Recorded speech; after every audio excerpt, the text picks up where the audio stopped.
Assalamualaikum warahmatullahi wabarakatuh. Di sebuah sudut Madinah hidup seorang pria yang tak disebut nasabnya. Wajahnya tidak tampan, tubuhnya pendek dan aneh. Tidak kaya, tidak punya keluarga, tidak juga banyak teman. Hari ini sebagian besar dari kita bahkan tak mengenalnya, tapi langit mengenalnya. Rasulullah mencintainya, dan saat ia gugur di medan perang, Rasulullah SAW menangis sambil memeluk jasadnya dan berkata, "Dia adalah bagian dariku dan aku bagian darinya."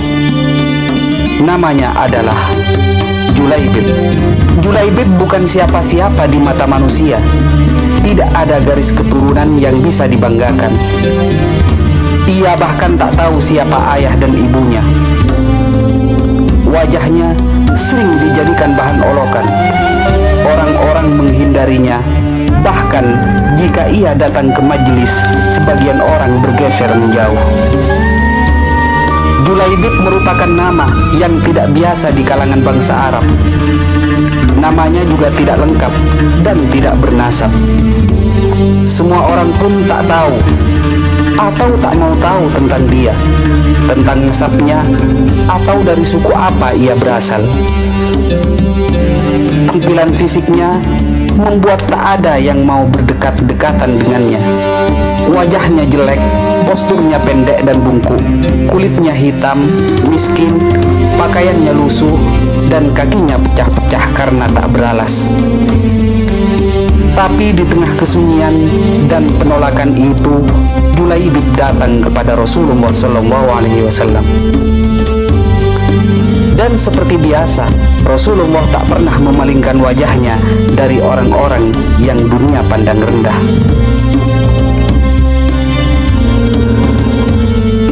Satu hari Rasulullah memandang Julaibib dengan penuh kasih. Beliau bertanya kepada Julaibib dengan senyum yang hangat, "Wahai Julaibib, tidakkah engkau ingin menikah?" Julaibib menunduk, mungkin malu, mungkin takut dianggap tidak tahu diri. Ia menjawab lirih, "Siapakah orangnya ya Nabi yang mau menikahkan anaknya dengan diriku ini? Aku tidak yakin ada wanita yang mau menikah denganku, sebab aku tahu bahwa diriku bukanlah pria bernasab, tidak rupawan, dan tidak memiliki harta." Rasulullah hanya tersenyum. Keesokan harinya, beliau menanyakan hal yang sama kepada Julaibib hingga 3 hari berturut-turut. Pada hari ketiga itulah Rasulullah SAW mengajak Julaibib ke rumah salah satu pemimpin Ansor. Betapa bahagianya tuan rumah menerima kunjungan kehormatan dari sang Nabi Allah Muhammad SAW. Setelah Rasulullah dipersilahkan masuk, tanpa banyak basa-basi Rasulullah berkata, "Aku ingin menikahkan putri kalian." Kata Rasulullah. Pemilik rumah berkata, "Masya Allah, alangkah indah dan berkahnya, duhai Rasulullah, betapa kehadiranmu akan menjadi cahaya yang menyingkirkan temaram di rumah kami." Si wali mengira bahwa Rasulullah akan meminang anak gadisnya. "Bukan untukku, aku pinang putrimu untuk Julaibib," kata Rasulullah SAW. Ayah sang gadis tentu sangat terkejut mendengarnya.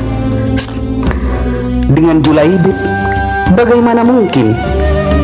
Julaibib yang jelek dan hitam, tak bernasab, tak berkabilah, tak berpangkat, dan tak berharta. Demi Allah, tidak akan pernah anak kita menikah dengannya.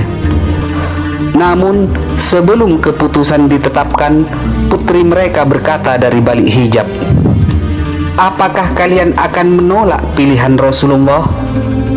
"Demi Allah, aku ridho, aku terima jika itu pilihan Rasulullah."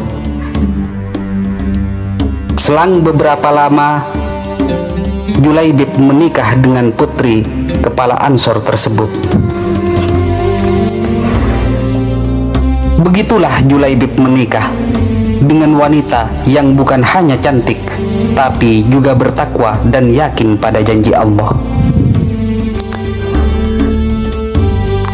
Setelah menikah, mereka hidup sederhana, tapi di rumah kecil itu ada cahaya, cinta yang tak dibangun di atas rupa, harta, atau status, tapi dibangun di atas keimanan dan keyakinan.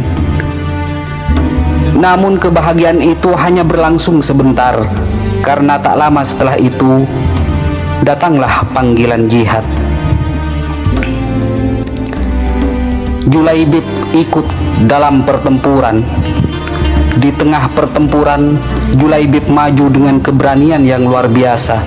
Ia tidak peduli siapa musuh di depannya. Ia bertempur dan bertempur hingga jatuh syahid. Setelah perang usai, Rasulullah bertanya kepada para sahabat, "Adakah kalian kehilangan seseorang?" Mereka menyebut nama-nama, tapi tak ada yang menyebut nama Julaibib. Lalu Rasulullah berkata, "Tapi aku kehilangan Julaibib, kau pun mencarinya, dan di antara tumpukan mayat musuh ditemukanlah Julaibib. Tubuh kecilnya bersimbah darah, di sekelilingnya 7 musuh yang ia kalahkan sendiri." Rasulullah mendekati jenazahnya.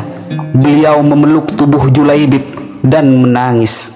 Dengan suara yang penuh cinta, Rasulullah bersabda, "Dia bagian dariku dan aku bagian darinya."